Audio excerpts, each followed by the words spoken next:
topic for our presentation today is Physician National Interest Waiver, PNIW, and today is the part one.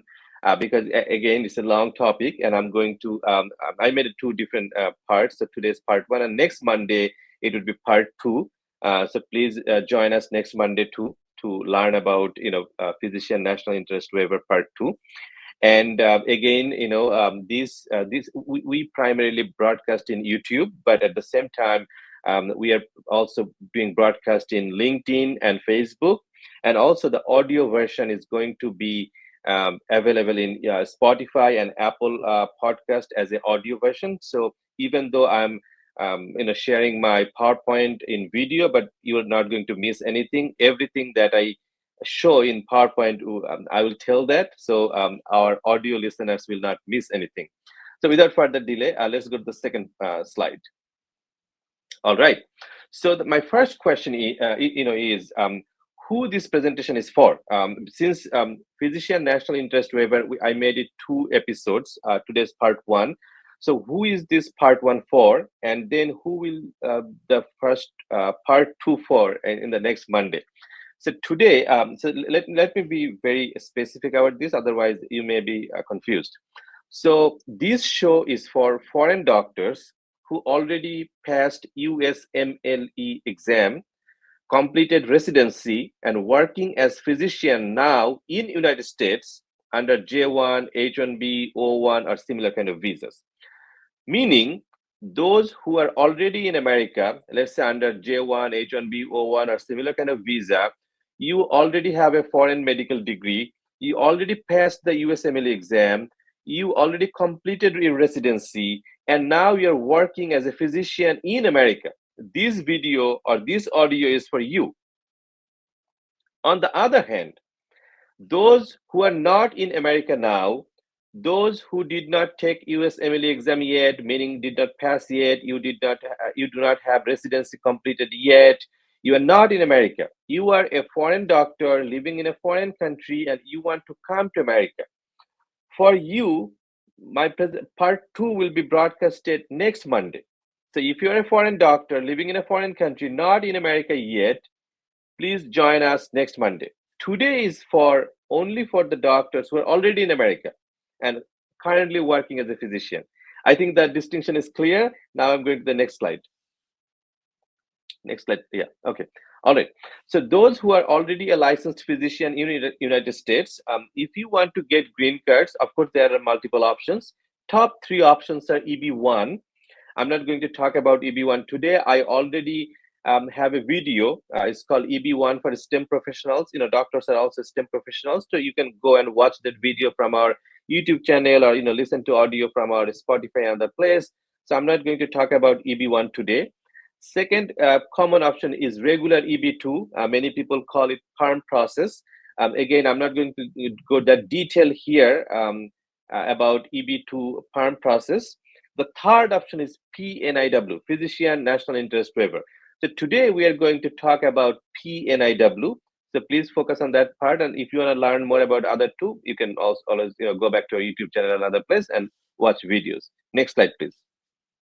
All right. So the question is, what is PNIW?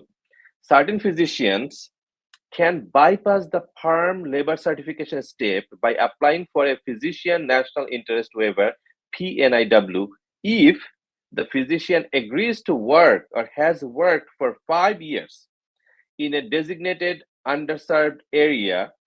The PERM labor certification is waived in these cases because the physician's service is in the national interest of the US, hence national interest waiver. All it means is, if you are a doctor, licensed doctor working in America, especially in the designated underserved area. So what does it mean, designated underserved area? America is a big country. There are big cities like New York City, Los Angeles, Dallas, Houston, all the big cities. There's a lot of people, a lot of doctors. They like to stay in the in the big city because life standard is better in big cities. However, America has a lot of rural areas, a lot of very poor rural areas. Communication is not as good, and also living standard is not as high as big cities. So many doctors, they do not want to go to those areas. And treat patients in those underserved areas. And US government, they defined what is underserved areas, in which areas there is less healthcare professionals. So if you want to know which area there's a demand, which areas are designated underserved area, you can just Google it. Federal government has multiple websites. Pretty much all state governments, they have their own website to show that which one is a designated underserved area. So if you work, or if you want to work for 5 years in a designated underserved area, then you can apply for PNIW. So based on my experience, it doesn't have to be exactly 5 years. A lot of doctors, they ask, hey, do I have to actually work for 5 years? I mean, 5 years is kind of like a arbitrary number. It's not like a fixed number. We can definitely work with that. If you work 3 years, that's probably okay. It depends on case by case, but it must be a designated underserved area, and you need to work for a certain period of time. It's not that, hey, I'm going there, getting green card, and after 6 months I'm leaving. You cannot do that. In that case, this PNIW application will be approved. So the benefits are, a perm process is a long process. There's a long waiting period for perm. Usually it takes 3 to 4 years. On the other hand, PNIW is comparatively faster. You can apply by yourself. You do not need a sponsorship from a hospital or any healthcare provider. So those are the benefits. And of course, on the other hand, you have to go and work for a designated underserved area for at least 3 to 5 years, and then you can get the green card. So these are the perks of applying for PNIW. Of course, I'm going to talk more in the next slides, but this is kind of like the overview. Next slide, please. All right. Because of COVID-19 and also huge shortage of US medical staffs and urgent need as expressed by the American Medical Association, physicians having the following eligibility are encouraged to explore PNIW. So these are the eligibility requirements. If you meet these eligibility requirements, then you can apply for PNIW. Number one, you must work full-time in a clinical practice. What does it mean, clinical practice? Let me explain. So a lot of doctors, even though they have a medical degree, they are more involved in like a teaching profession. So let's say they are a faculty member of a medical school, or a lot of them, they are in a research field. Let's say you're working for a CDC or some other federal agency as a researcher. Then you are not qualified for PNIW.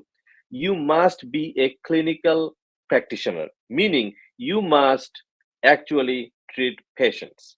Then you'll qualify for PNIW.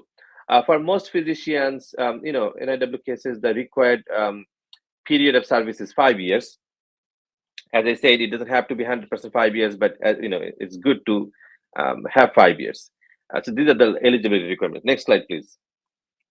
All right, number two, eligibility number two, you must work in a field where there is need, meaning let's say designated under, so let's say Kentucky, the state of Kentucky has a designated underserved area, and there is a huge demand for or let's say cancer doctors. There's a lot of cancer patients in this area, and they said we are in demand for cancer treating doctors, like an oncologist. In that case, you have to practice oncology in that area. If you practice other kind of, let's say if you're like a family medicine practitioner, then you cannot apply for a PNIW. Meaning, you must work in a field where there is a need in that specific designated area. If you do not meet the requirement, then you cannot apply for PNIW. Number three requirement, you must serve either in a health professional shortage area. As I said, the short form is HPSA. And also, again, if you just Google it, health professional shortage area in the US, you'll just get a lot of information. I intentionally did not put all this information here because otherwise this presentation would be like 1 hour, 2 hours long. All these are very easy to get. If you just Google it, you'll find it. Just Google health professional shortage area. You'll have a better idea of which area I'm talking about. Also, mental health professional area, MHPSA. Again, you can Google it. For this one is for only psychiatrist only. There's a huge demand for psychiatrists in America. Mental health is a big issue, and many states, especially rural states, they have a lot of patients, and they're really in shortage of doctors. So this is another field PNIW applications can meet the demand.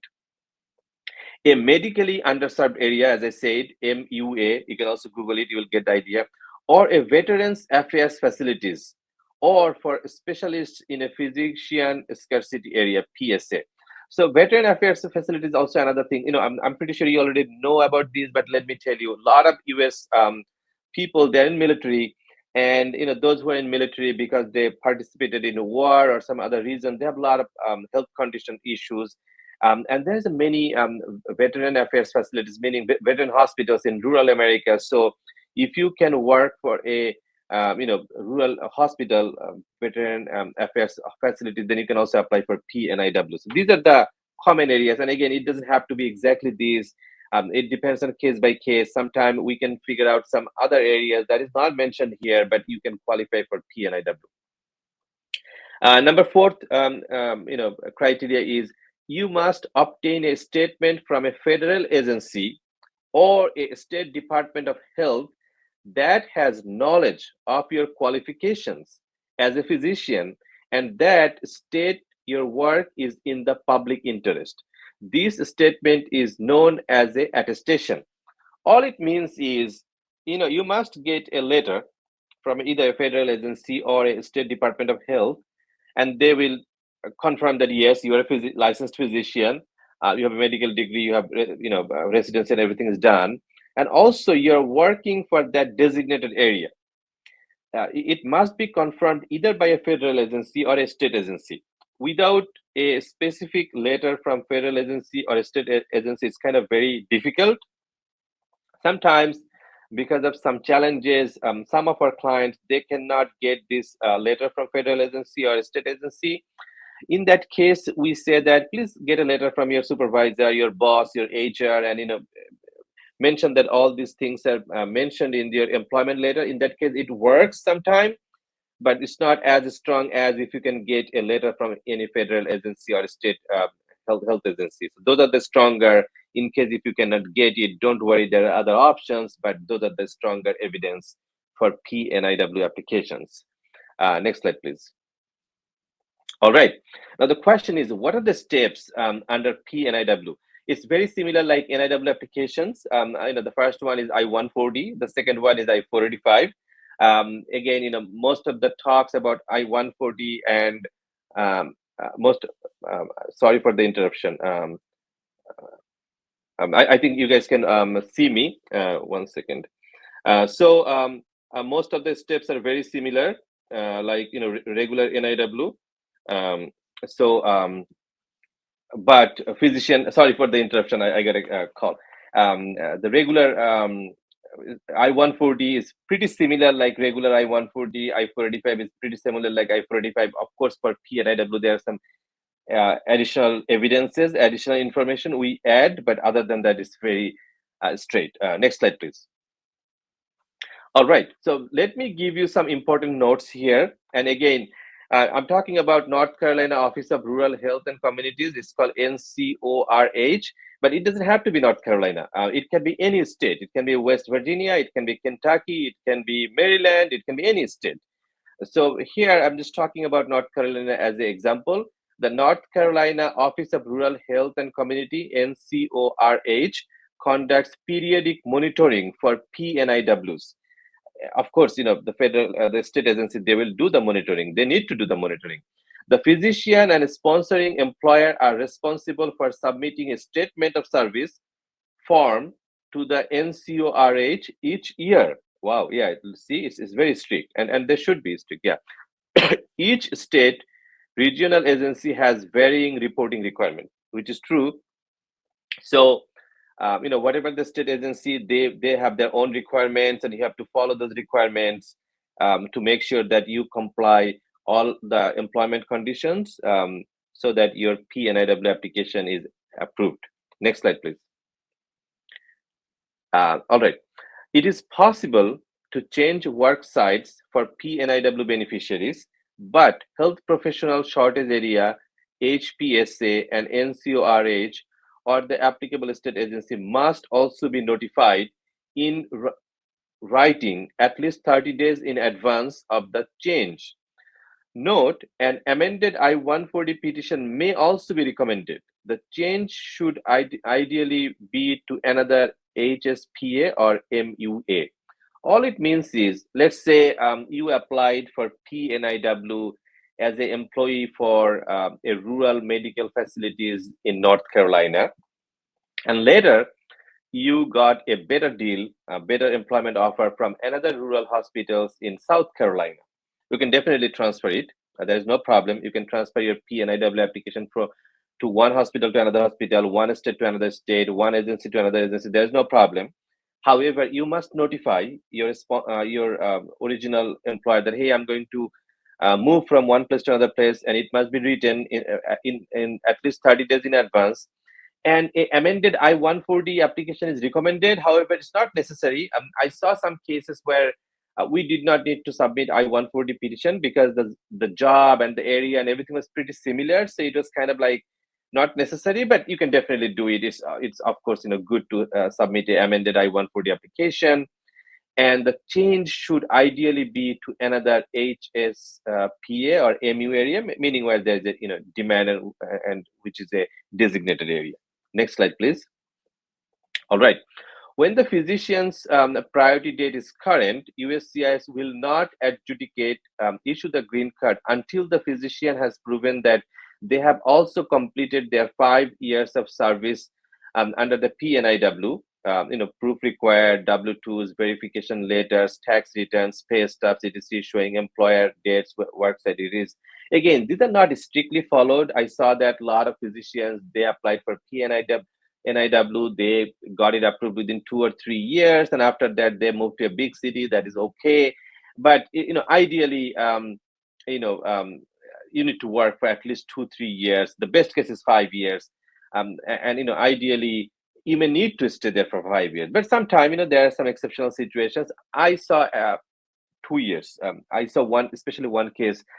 They were able to transfer from the rural area to city after 2 years. But that's the kind of like exceptional situation. In general, you need to stay there for 3 to 5 years.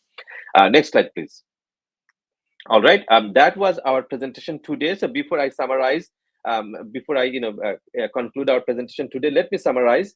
If you are a physician, if you're a licensed physician here in America, if you are working in an underserved area, or if you want to apply for work in an underserved area, you can apply for NIW as a PNIW, and you can get it approved way easier than EB1A or regular EB2. All you have to say that you're going to work in an underserved area. It's comparatively easy, but you have to stay there for at least 2 years, in most cases 3 to 5 years in that underserved area. And after getting green card, of course, you can move to big city where you want to go. That was my presentation today. Thank you very much.